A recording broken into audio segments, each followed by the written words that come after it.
हाल ही में चीन के 60 अरब डॉलर के पाकिस्तानी दांव को लेकर एक ऐसी खबर आई जिसने दुनिया भर के जियोपॉलिटिकल एक्सपर्ट्स को चौंका दिया। सवाल ये है कि क्या चीन वाकई अपने सबसे बड़े प्रोजेक्ट से पीछे हट रहा है? तो आखिर चल क्या रहा है? आइए इस पूरी कहानी की तह तक चलते हैं। तो खबर कुछ ऐसी आई और देखिए, हेडलाइंस ने तो पूरी दुनिया में तहलका मचा दिया। इनसे तो यही लगा कि चीन ने पाकिस्तान में अपने सबसे बड़े और महत्वाकांक्षी प्रोजेक्ट से हाथ खींच लिए हैं। लेकिन क्या ये पूरी सच्चाई है? क्या चीन ने सच में पैकअप कर लिया है, या फिर पर्दे के पीछे कोई और ही खेल चल रहा है? आज हम इन्हीं सुर्खियों के पीछे छिपी उस जटिल कहानी को परत दर परत खोलेंगे, जो इस रणनीतिक बदलाव की असली वजह है। तो इस पूरी कहानी को समझने के लिए हमें थोड़ा पीछे जाना होगा। उस बड़े वादे को देखना होगा जो चीन पाकिस्तान इकोनॉमिक कॉरिडोर यानी सीपैक के नाम पर किया गया था। तो ये सीपैक आखिर था क्या? देखिए, ये चीन का एक बहुत ही बड़ा सपना था, उनके बेल्ट एंड रोड इनिशिएटिव का सबसे अहम हिस्सा। सोचिए, सड़कों, रेलवे लाइनों और पाइपलाइनों का एक ऐसा जाल बिछाना था जो इस पूरे इलाके की किस्मत बदल देता। चीन का मकसद बिल्कुल साफ था, एकदम क्रिस्टल क्लियर।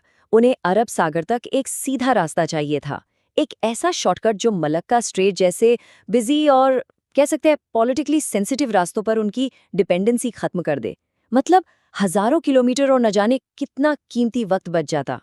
शुरुआत में तो ये डील एक विन विन सिचुएशन जैसी लग रही थी, दोनों देशों के लिए परफेक्ट। चीन को क्या मिल रहा था? एक स्ट्रेटेजिक पोर्ट तक पहुंच, और पाकिस्तान उसे अपनी डावाडोल इकोनॉमी के लिए एक लाइफलाइन मिल रही थी। लेकिन जैसा कि अक्सर होता है, जो कागज पर अच्छा दिखता है वो असलियत में वैसा होता नहीं। बहुत जल्द ही इस शानदार प्रोजेक्ट की चमक फीकी पड़ने लगी और एक के बाद एक ऐसी मुश्किलें सामने आईं जिसने इसके भविष्य पर ही सवालिया निशान लगा दिया।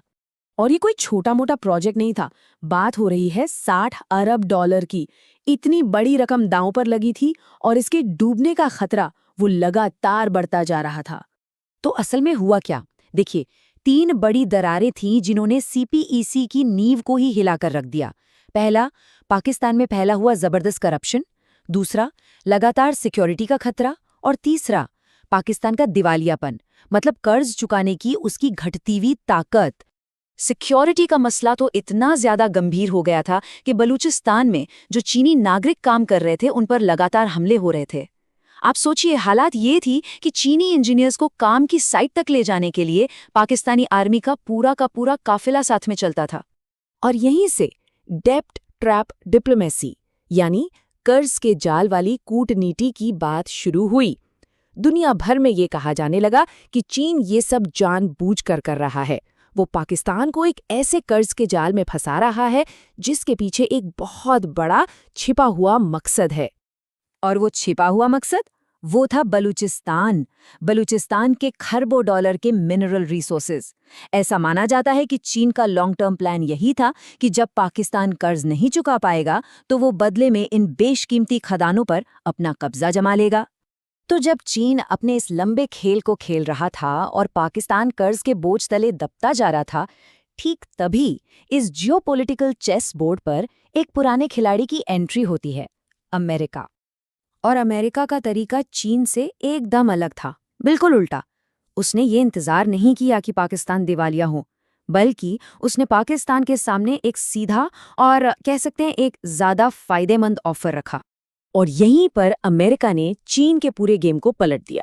देखिए, चीन की स्ट्रैटेजी क्या थी?